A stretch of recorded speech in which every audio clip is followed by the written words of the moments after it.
But then for Andrew Wiggins, not a problem with free throw shooting, but there is a slight problem with the contract.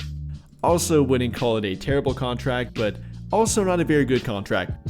Next season, he is set to make roughly $28.2 million. Then with an additional year after that one, roughly $30 million in that season. And for Andrew Wiggins, I'm not sure he's quite worth that amount. Definitely is a talented player and is a true 3&D option, coming off a season of averaging 18 points per game, 4.5 rebounds per game, roughly 3 assists per game, 1 steal per game, shooting 45% from the field and 37.4% from 3, has become a very reliable 3-point shooting option, roughly 38% dating back to 2020-2021, has filled a primary 3&D option role on a championship caliber team with Golden State, is still a very capable player and could still fill that role for a team in my opinion.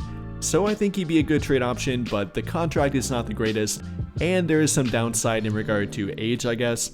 Isn't an old player by any means, but not as young as Nick Claxton. Is 30 compared to Claxton being 26. Not exactly on the timeline of Luka Doncic. Kind of in the middle between Luka Doncic and LeBron's timeline. Wiggins probably having roughly 2 to 4 years left in his prime. 2 on the more positive side, 4 on the more optimistic side, but somewhere in that timeline. And to make it work in a trade for him, it also would cost quite a bit. Definitely more than it would cost for Nick Claxton, which really isn't that much in my opinion. For Andrew Wiggins, it actually would take a true trade asset for them, which would almost certainly be Rui Hachimura. I mean, if they're going to replace Hachimura in the starting lineup, then they're probably going to be trading him for that player they trade for, and that does happen to be Andrew Wiggins. The trade would probably look something like Rui Hachimura, Gabe Vincent, and then with the Claxton trade, if we're trading for both Wiggins and Claxton, then we would have to be trading Maxi Kleber and Jared Vanderbilt.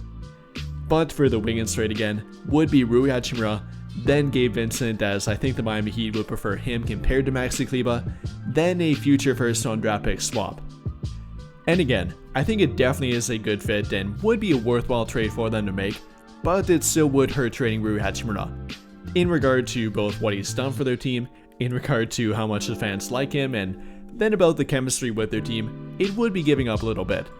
But talking about Wiggins and how much better of a fit for their team he would be in my opinion, is the much better defender, not even an argument there in my opinion, not even close, is even the better scoring option, roughly equal in regard to 3-point shooting when you factor in the higher volume that Wiggins takes them at, Hachimura taking roughly 4 per game, compared to Wiggins taking roughly 6 per game last season at a 37.4% clip.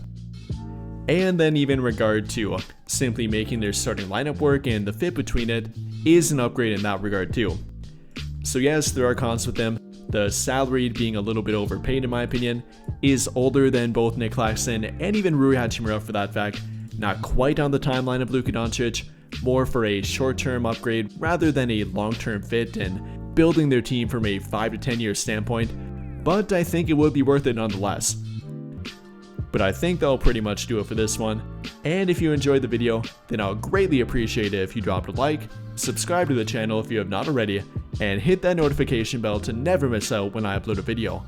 But as always, thank you for watching and have a great day or night.